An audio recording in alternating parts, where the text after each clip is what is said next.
Tutia Bruja.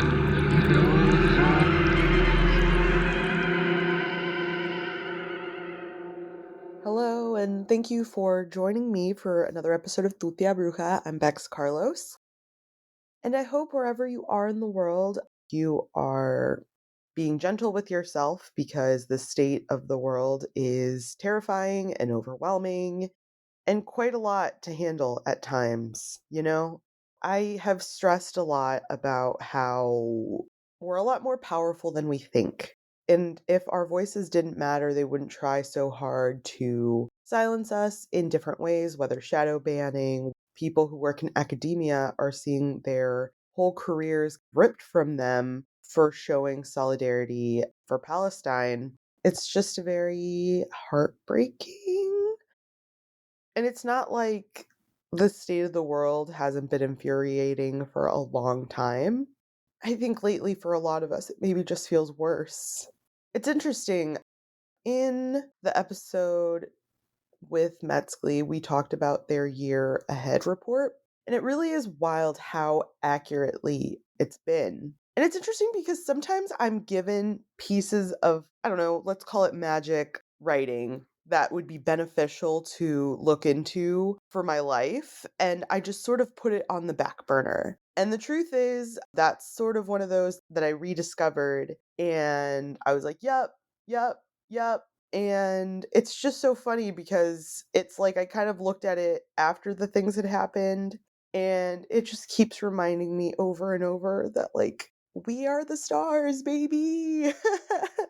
They know us better than we know ourselves sometimes. It's just a lot. I've been thinking about the last 12 years of my life because that was my time building a career in radio, figuring out things I wanted to do, having opportunities, going through all of the highs and all of the lows, the roller coaster that job was, and who I was, and the people around me. And it's so funny how, in hindsight, a lot of things make sense in a way that we didn't see at the time.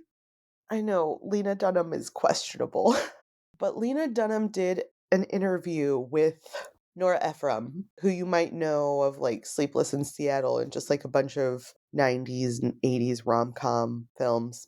They were having a discussion, and RIP, Laura Ephron, but they were having a discussion about, I guess, who Lena was dating at the time. And Nora said something to her along the lines of like, you can't really be dating people until you become the notorious person you're meant to be. And that always stuck with me. Oh my gosh, I'm like crying. That always stuck with me because to be someone who works in a creative field, you're constantly trying to prove yourself and building and building and building. And it's a really difficult ride to drag someone along on. And it is almost kind of like you have to be close or be the notorious person you want to be. Otherwise, it's just such a labor for the other person. And it's wild how you reflect on 12 years differently, right? My time in radio, my relationships. But I also think about when things were the most grim, the universe always sent me a life preserver. And today's guest is that life preserver. Francesca Hogi, in case you don't know her, is an angel of a human. But in addition to that, she's someone that I've worked with. I'm her editor and producer of her podcast, Dear Franny. She's done a TED Talk. She was on Survivor. She hosts on Clubhouse an event every Monday called Manifestation Monday. Through knowing her, I've just realized that like we can create the realities that we want. And it's so funny, kind of circling back to that idea that sometimes we're given things and we set them aside. She is someone who really believes in human design, and I'm a witchy woo-woo person. I'll bite to a lot of different ideas and beliefs. But I will say it is very accurate to me. I'm not saying like it's an end all be all, but it's worth checking out. I am what's called a projector, and there are from what I've gathered from it, again, I'm not an expert. It's essentially like a map of your soul, if you will, right? And there are 5 different types: manifester, generator, manifesting generator, projector, and reflector. Reflectors are very rare. They're the type that you don't see as many of. I'm a projector. I seem to work with emotions, for lack of a better term, but I guess also what it is, a finger quote, emotional projector. Obviously, at my worst, I am just like a ball of rage. And at my best, have discussions and be vulnerable and figure out ways to be better. I cry a lot on this podcast, whether or not you realize it. Lately, I've been better about just like letting it out because it helps. As much as it might be verbal medicine for y'all to receive something that resonates or really like, connects with you, it is also verbal medicine for me to release it because it has been hurting me or whatever. And sometimes we are very quick to use the term trauma dumping, and I sometimes use it facetiously. I should be better about that. But I think that sometimes like talking about real shit is automatically assumed to be trauma dumping. I don't know. A lot of people try to carry this love and light energy that I just don't understand. But anyway, I'm getting ahead of myself, truly. The point is that Franny had given me my human design map, if you will. And she had been like, you should look into this, just kind of like, whatever. And I had set it aside and I ended up picking it back up at a time where I was like, holy shit, like this is really resonating. And so just in knowing her, she's been a pleasure, a delight to know. And just the guidance and wisdom and patience she has with me additionally, just she's very gracious in a way that I really love. And it's funny, we're the same energy type. And something she's made me very aware of is that projectors, like when we are not aligned with ourselves, we are bitter. And I do look back on times in my life where I was bitter, and I felt so self righteous in my bitterness because I was like, why is it that I am smart and capable and this and that and whatever? And people tell me I'm talented and I can't do the things that I want to do. And I had such a hard time swallowing that, And I know that some of it came because it is very hard to be a marginalized person in creative spaces because a lot of the times you do have to become the yes man. You do have to just agree to everything. Something secret, right? Any field in which you work creatively, typically on a team, and maybe this is just the rule for everyone, I don't know. They want to be surrounded by their friends, like people they like, people that they want to hang out with, So if you're a weird shit who does weird shit like myself, I can't always read the room. I can't be in spaces where people are supposed to communicate and can't. And that's why it's been such a pleasure knowing Franny. And after my time in radio, starting this career in which I helped so many women of color to elevate their own voices, but also the voices of other people and make them aware that they can do whatever they want. In this particular episode, we talk about the ability to manifest things before we even knew what that meant. Thank you again for joining me, Franny. I'm so happy to be here, Bex. Thank you for inviting me. I'm honored to be here.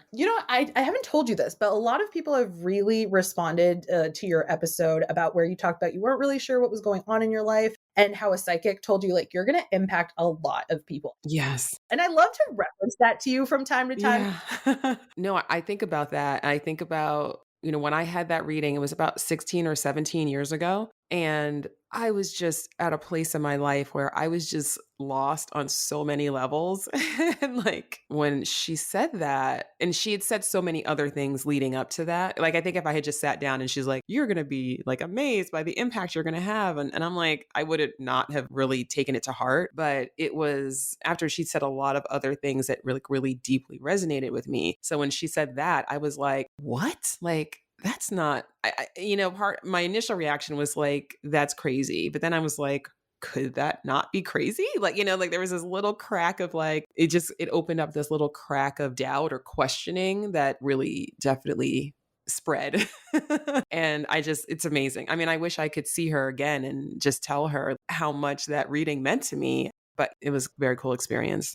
I think sometimes the best readings come from when you just end up somewhere and it just happens. Bar that I used to read at when COVID was at its peak, go down this narrow alleyway, and then you would end up in the back, and then you were served back there. And this girl comes back there. She has an elote and an agua fresca, and she's just chilling. And she's like, I don't know how I got here, but this is cool. And she got a reading, and I could just tell in the stuff I was telling her, like it hit. She was just like, wow. That really just reiterates things find you when they're supposed to find you. 100%. Yeah. And it's interesting because human design, you're for a while, your whole staff was a bunch of projectors. I'm like, well, duh. It's so true. I'm so addicted to projectors. I ended up looking back at the one that you printed out for me because I had looked at it when I first got it. I was like, oh, this is cool. And then I set it down, and then I was looking through this binder with all these different notes and metaphysical things and whatever, whatever. And I was like, holy shit, this thing is spot on. I love human design. Things are just supposed to find you when they find you, right? Because when I first looked at it, I was like, oh, yeah. It's when you're willing to take in the message, right? Yeah. The message that you've been preaching to everyone who will listen, which I'm really thankful for, is manifestation. And in your humble opinion, what is manifestation and what got you into it? Oh my gosh, so much. But can I just tell you really quickly about human design? So, right before we recorded this, I made myself breakfast and I was standing at the stove eating my breakfast, which is a thing that I have done my whole life. Like, it used to drive my mother crazy. She'd be like, sit down. Like, I would sometimes like eat a whole meal just like out of the pots on the stove and then be like, okay, I'm done. And that would just like drive my mother crazy. But you know what? That's in my human design. And I was just thinking about that as I was standing at the stove because I was like, that's just one of those little things about yourself that you just naturally and habitually do that's so easy to judge. And then you see it in your human design chart and you're like, oh my God, I can just accept myself now, like, I don't know. I just had to say that because I literally just had that moment. It was so cool. Okay, manifestation. So, what is manifestation? Manifestation, in my opinion, is the process by which we create the circumstances of our lives. And it's an unseen process. So it's not about, the actions that we are taking necessarily. I mean, actions obviously are definitely what is physically creating the effects of our lives, but there is something deeper that is motivating those actions, right? And the energy that we're embodying as we take the actions that we take. And if you think about this just from the perspective of we went back in time 200,000 years ago, when humans were first, emerging from the caves, what existed in the world? There were no houses, there were no cars, there were no forks, there were no airplanes, there was no paper, like every single thing that we interact with in our world, someone had to think of that. Someone had to see something unseen and bring it into reality. That is manifestation. Everything that we experience as humans, even so much of our landscape, it's like, oh, well, that's natural, but those trees are there because somebody planted them, right? That landscape didn't used to look like that because humans terraformed it and they took down that whatever. And now, you know what I mean? So that's all manifestation. So that's what it is to me. And my journey into manifestation it actually started around the time that I got that psychic reading. So it was about 15, 16 years ago when I first moved to LA from New York, which is where I'm from. I had very few friends in LA when I first moved here. I basically knew two people. And one of the people that I knew went to the spiritual center called Agape, and she took me there. And I was somebody who grew up going to church every Sunday. Like I was a, church kid. My whole family, we were church family, but I had rejected the Christianity of my childhood. I had been in this kind of spiritual limbo or, wasteland really, where I was like, well, I've rejected the dogma of religion and Christianity, but I still believe that there is something more, but I don't know what that is, right? And I just didn't know for years. And so when I went to Agape, it's a non-denominational, new thought, ancient wisdom. It has like a church service format, but the content is all about manifestation and about our power. And, it's super woo-woo. And I was like, oh my God, this is amazing. So that was my introduction to manifestation. And Michael Bernard Beckwith, who is the founder of Agape and like the reverend of Agape, he was in The Secret, in the movie The Secret. So before The Secret was coming out, we all knew he was going to be in this movie. And it was really exciting when The Secret came out. And I was like very much caught up in all of that frenzy. This is like my pastor in this movie and it's all about manifestation and blah, blah, blah. So I'd say that's when it really popped off for me. But then I really resonated with manifestation and I could see how I had manifested things in my own life that looking back, I was like, oh, I did manifest that. I didn't know I was doing it. I didn't know what I was doing, but I could see my power in retrospect. So then I just became really obsessed with, okay, well, how can I do that again on purpose? And so I wasn't like a serious student of manifestation for a number of years because when I left LA to go back to New York, I kind of really fell off my whole spiritual practice. New York City does that to me. It's a challenging place to exist and stay present. It wasn't until I came back to LA again in like 2017 when I really by necessity really started focusing more on my spirituality and my manifestation journey because by that point I'd become an entrepreneur and being an entrepreneur will push you and test you. And if you're going to succeed at doing it, you're going to have to figure out how to tap into something higher and greater than yourself. And so that was a very long answer, but that's kind of what got me to where I am now. And then Clubhouse came along and that really helped to supercharge everything. But I was pretty seriously on this manifestation journey pre-Clubhouse. And I was also, I discovered human design, pre-Clubhouse, but I'd also met Marcella, as you know, Marcella Kroll, and meeting her was a really pivotal experience for me as well. And she gave me a deck of her oracle cards. And I had never really resonated with cards. And I had so many friends, especially like in LA, so many people had, oracle cards and tarot cards and angel cards. And I would like have fun with them, but it didn't really resonate with me. But Marcella's cards really resonated with me. And I found that I could really read them. I was doing readings. Actually, you were just sharing the story of, being in that back bar and giving that woman that reading that really resonated with her. I had the same experience. I was in a bar in Brooklyn with two of my girlfriends and I was giving them readings and this woman came in and she just like overheard and she's like, would you mind giving me a reading? I was like, oh, I don't like do this. This is just something I'm doing for friends. She's like, please, I would just love a reading. I'll pay you. Like, I'm happy to pay you. I was like, okay, I'll give you a reading. And if you find it valuable, feel free to give me money if you want, but whatever. And so I do not know this woman from a can of paint. And I gave her this reading and it was like so clear to me. I was like, okay, there's something about water and I don't know if you're drinking enough water, but think about that. I don't know how much water you're drinking, but something about water. And I also am sensing that you had an amazing career supporting other people. And now it's time for you to step out into the forefront and really build something for yourself. And this woman is like staring at me and her mouth is like hanging open. And I'm like, what? And as it turned out, she was on this journey where she was trying to like hydrate more because she didn't drink enough water. She pulled this like giant water bottle out of her bag. She's like, I make myself drink this every day now. So it was like, that was like a weird thing. And then also she had been Jay-Z's assistant for years, had just quit because she was ready to start her own business. And so I was like, oh, this is very specific. It's like, this is a very specific, that's weird. Like there really is something going on here. So I knew that I had some psychic ability. Really, those cards helped me to unlock that. So it's just like so many things.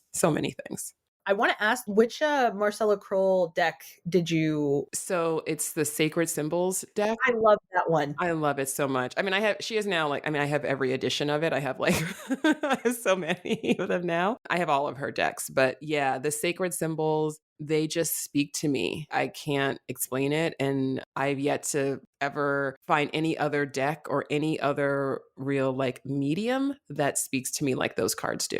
They're such an amazing tool. I don't have the nature nurture, but I have everything else that she's made. They baffle me every time. I know. For anybody who really just is unsure of them, I would suggest that. I wanted to circle back to the Agape Center because it's interesting. I keep hearing about it, but I just love that LA is more woo-woo in that way because here there isn't as much spiritual diversity as I would really like there to be. So it's made me a very solitary practitioner, which is healing. And sometimes it's a combination of magic stuff and sometimes it's a combination of self-healing stuff because I've been thinking a lot about my childhood because of Jeanette McCurdy's book. And I wanted to talk about a story that really made me think about manifestation and the idea that we manifest things and we don't even realize it. Your story about getting the Better You 2 ticket I mean, I know that you can make a lot of things happen, but damn.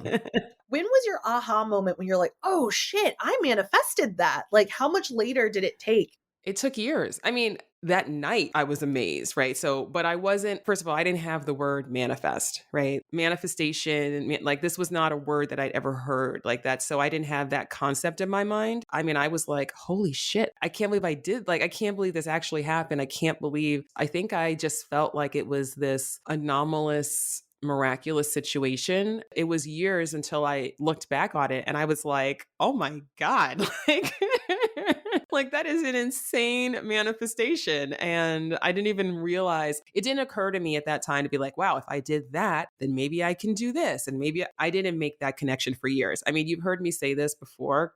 You probably heard me say this more than anybody, Bex. I've recently decided I need to stop calling myself this, but I'm a slow learner. Like, it's not that I don't intellectually understand things very quickly, because I do, but in terms of going from like my brain to actually knowing and embodying, that process can take a while. In the past, I'm no longer claiming that I'm a slow learner, because I'm like, I don't need to keep manifesting being a slow learner, right? I can be a fast learner now. But yeah, it was years. Words are spells. They are. Don't want to refer to it that way, but you're in good company because I didn't realize that I had manifested something similar to you until I heard you say it. And I was like, oh, snaps. Yeah. Because when I was 8 years old, the Spice Girls were my favorite band in the whole wide world. I watched a Spice Girls movie more than probably most people on the planet. So every day after school for probably a year, I watched that movie, and then they went on tour, and then Ginger left the band, which is like a whole other thing I don't want to get into right now. It's fine. We haven't recovered yet. One day she can make it up to me by letting me interview her. So I'm going to put that in the universe. But my neighbor, turns out, like, I didn't know this at the time, I was a little girl. My neighbor was a radio DJ. She worked for a pop station for Z1077 at the time. You know, my dad had little girls. She was like, oh, do you think they would want to go to the Spice Girls concert? My dad was given 3 tickets. My younger sister, my dad, and myself, we all got to go to the show. Amazing. It was such a cool time. It's interesting. I saw my first drag queen and I didn't know what to make of it, you know, because I was 8. And I remember just asking my dad, like, Dad, what's that? And my dad just said, Rebecca, sometimes people are just gay. You know, nonchalant. And I think that sort of helped build who I am, because I was just like, whatever, some people are just gay. Amazing. I love the moments when you can turn things back on your parents, right? Because Bad Bunny on some award show recently kissed a man. My dad's like, what's that about? I'm like, I don't know, Dad. Sometimes people are just gay. And he just looked at me. And he was just like, touche. Oh my God, traumatize your parents back.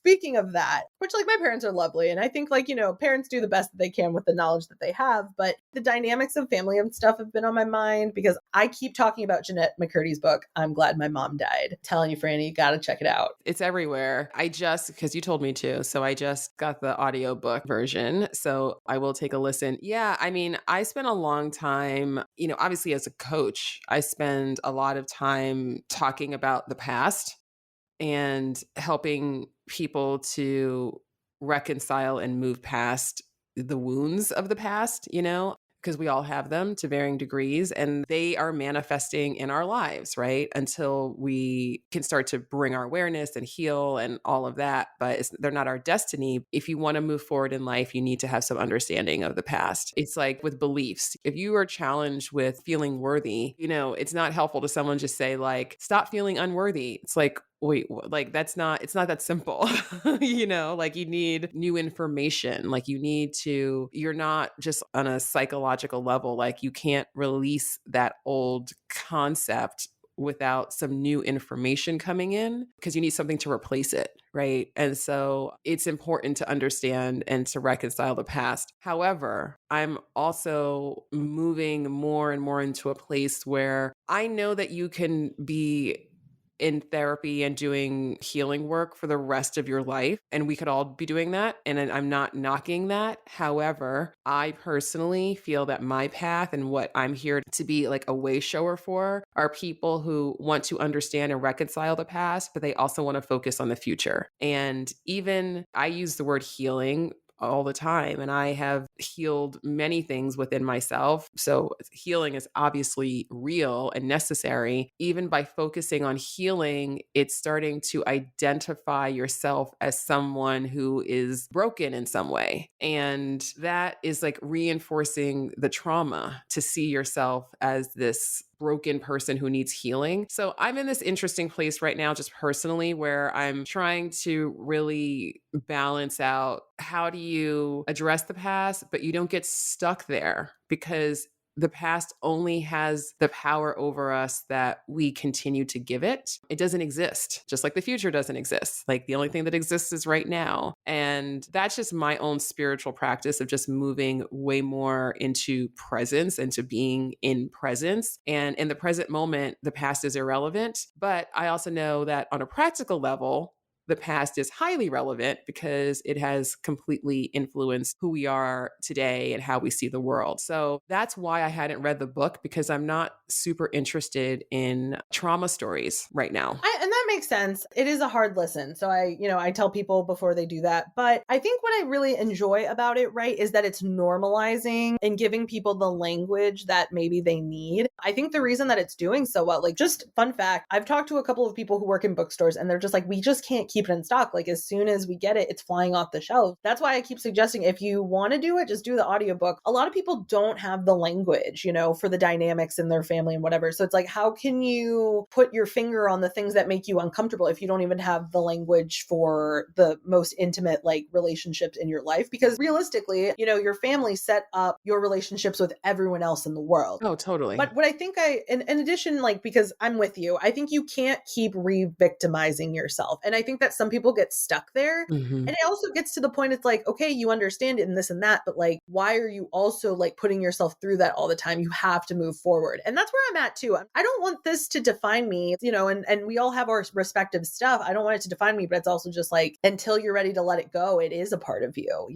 Absolutely. I'm really resonating with the most, to be quite honest with you, is more of the work dynamic. She talks about her family stuff, but she talks about just the abusive things that people deal with work. And Mm. Franny, I don't know about you, but like myself, before I started working for myself, like I worked in radio, and that was a very rewarding experience at times, because at the time it just felt like there weren't all these opportunities and it was very limiting. You had to move around a lot. My very first job, I had such an abusive boss. He would just treat us all very badly verbally, and we kind of just dealt with it because we're trying to create a career. We're trying to get past this. Obviously, when you have that foundation in journalism, you're taught that like, if a story breaks, you have to like get out of bed, doesn't matter when it is, to go follow it. And it's just like, am I being paid for this? And we weren't, because we were people who got jobs post the crash in '08. We were just lucky to be employed. So we just let so many things slide that just were not okay. In hindsight, as an adult, it's like, now I would never allow that. Yeah. This gets me on the topic about like low ego and how we manifest from that, especially like sometimes with our careers, right? Because I'm not good at this or whatever. Even if you're getting the affirmation, like, I am really good at this, with work related things, like, how do we kind of change that mindset? How does one go about changing that? It's a great question.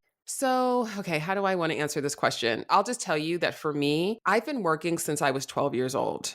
And I have always known that I have the ability to get a job and make money. As a result of that, I haven't had a lot of toxic work situations, because that was an area of my life. I was just like, I can always get a job, so I don't need to be in a job that I hate. And so that's something that I always felt kind of naturally empowered in. So that was not my journey. Now, I had other challenges in my career, but in terms of really putting up with bad treatment and low pay, that's not one of them. However, I would approach that the same way that I approach anything, which is to understand there is this collective mindset, right? And this collective status quo, like you said, like, oh, you're so lucky to have this job. This is just how it is, that we all have to tackle with. Right? We all have to wrestle with. And I definitely tried to, back when I was first out of law school, I went to work at a big law firm in New York. And that is a typically and stereotypically toxic overworking environment, but I was just always so unable to be anyone other than myself.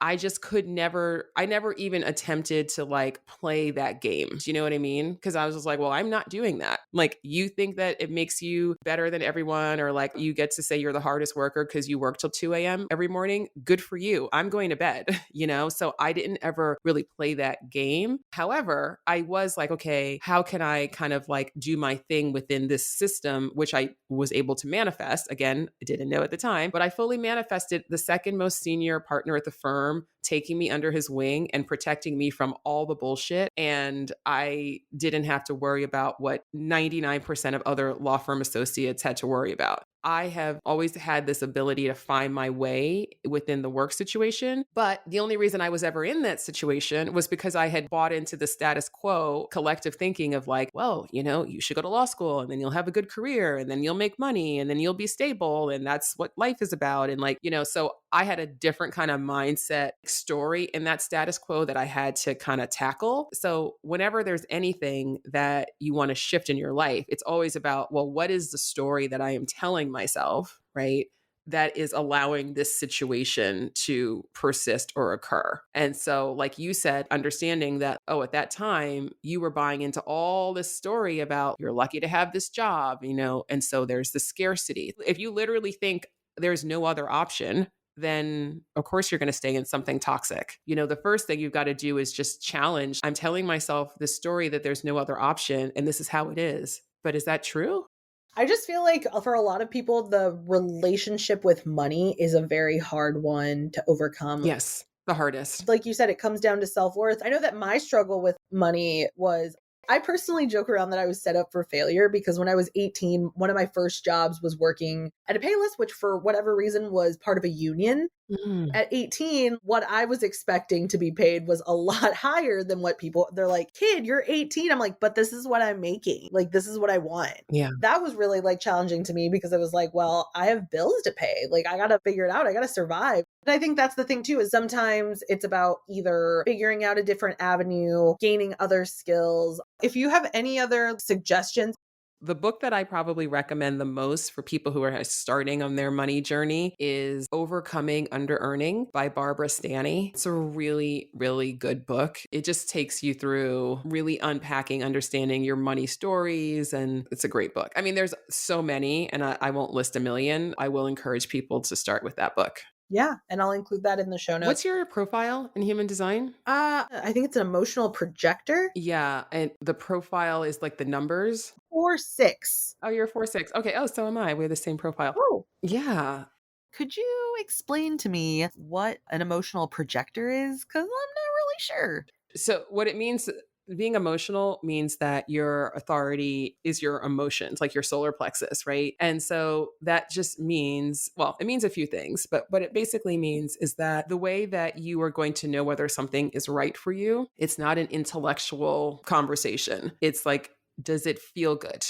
And the only challenge with that, and by the way, I don't have emotional authority. I don't have a defined solar plexus. So this is what I have learned from people who do, is that, and about people who do, which is that your emotions are kind of constantly riding a wave. And sometimes that wave is just like, you know, super chill, but that wave can get pretty turbulent pretty quickly. And so when you're at the high or the low of a wave, right? So if you're like, oh my God, everything's amazing, or you're like, oh my God, everything is terrible, that is not the time for you to make any major decisions ever.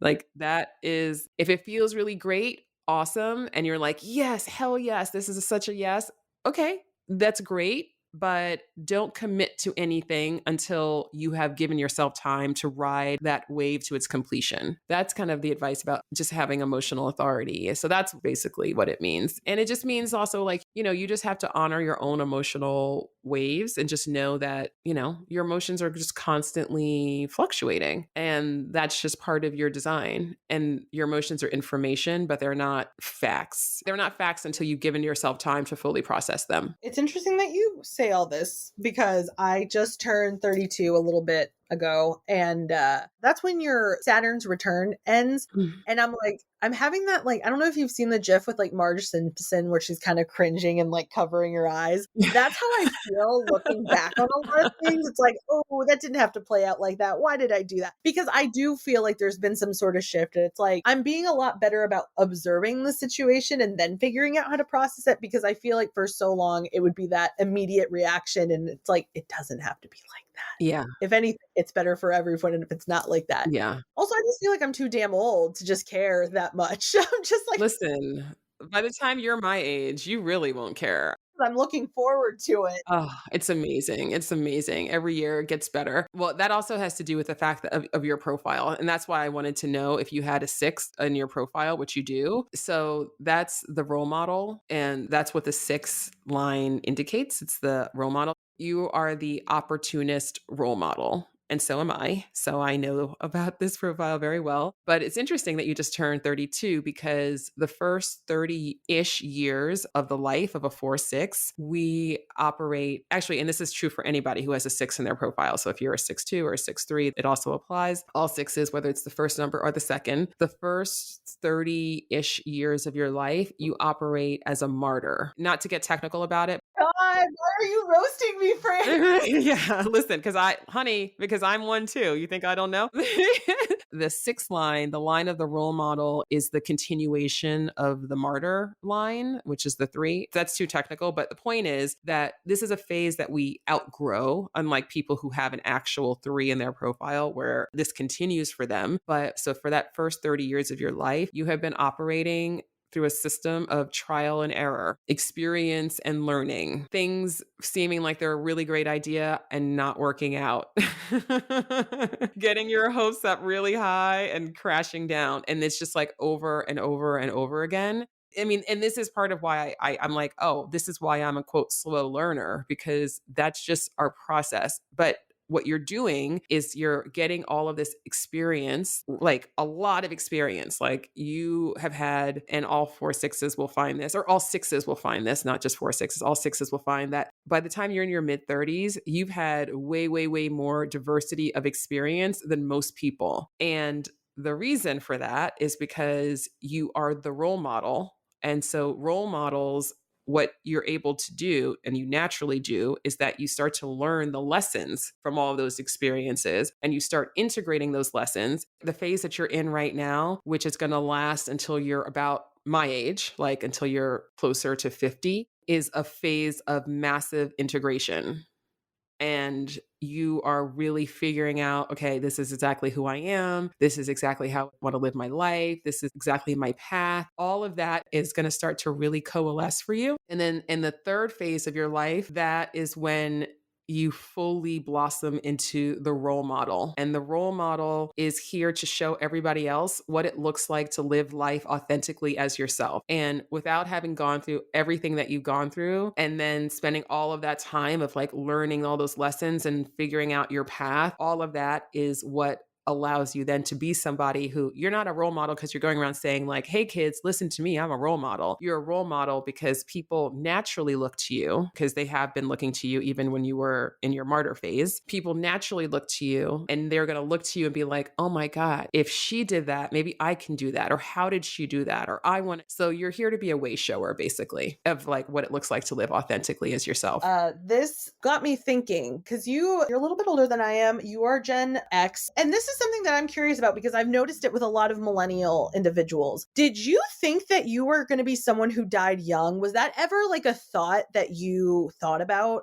Interesting. No. No, I wonder if that's because since I'm 32, I have a lot of people around me who are in like their 30s and stuff. And it's weird because we all have that very similar thought. It's like, I didn't think I was going to make it this far, but here we are. I wonder if it's like 9/11 and like what, I wonder what that's about. A lot of things, I remember being 9 and Columbine happening. The Mhm. constant reinforcement of like things happen all the time. I don't know, for whatever. So I just think that that's sort of interesting because I've been very existential lately. My Pluto is in Scorpio, so it's just a whole thing. And I am a Scorpio, so I understand the generational differences. At this point, I know many people who died young, No, not for me personally. I don't think I ever personally. No, you know what? Actually, now I'm thinking about it, I definitely never personally was concerned with dying young. I was just concerned with like my future. It was like such a big question mark that I was just like, what's going to happen? That was like the existential angst that was really plaguing me. But yeah, I'm a lot older than you. I mean, I'm going to be 48 this year. About 16 years ish. Yeah, I mean, there's a teenager in between us. There's a teenager in between. I could be your mother. I mean, I would have been a young mother.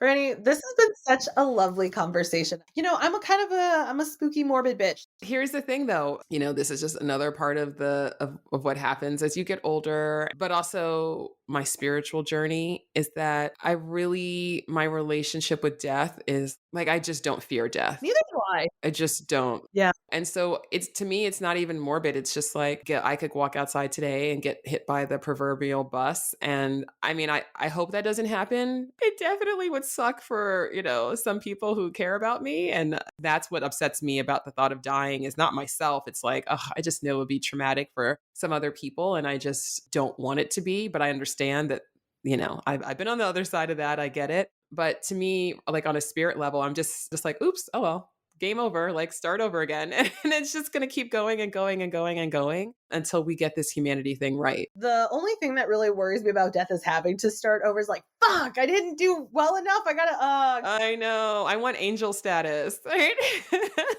But I also worry that it's like an episode of The Good Place. We're like, yeah, like everything you do is terrible, so there's no way of getting in. So let's hope it's not it's that. Not that. It's a great show, though. It is a really good one. Franny, where can everyone find you, keep up with you, and support you? Oh, thank you, Bex. This has been so great. Well, I'm Dear Franny everywhere, so you can always find me at Dear Franny. You can listen to my podcast, which Bex edits amazingly. You can listen to my podcast, Dear Franny. You can find me on Instagram. You can find me on Clubhouse, especially if you like talking about manifestation, because I host a room on Clubhouse every Monday called Manifestation Monday about manifestation at 4 p.m. Pacific, 6 p.m. Central, 7 p.m. Eastern. Yeah, I'm there every Monday and love for people to join there. Thank you for listening to that episode. I hope you enjoyed it. So I wanted to make a correction because I had said earlier that there are 5 types, but apparently there are 4 types because generators and manifesting generators are in the same category. So it's manifestors, generators and manifesting generators, projectors, and reflectors. I'm going to include a link. If you are curious about your human design type, you can check it out. Additionally, please go and support Francesca Hogi, and all the ways you can do that are in the show notes. She just announced she's writing a book, and I'm really excited for her. Thank you to everyone who has listened. I hope this episode resonated with you, and I look forward to chatting with you in the future. Have a good one. Bye.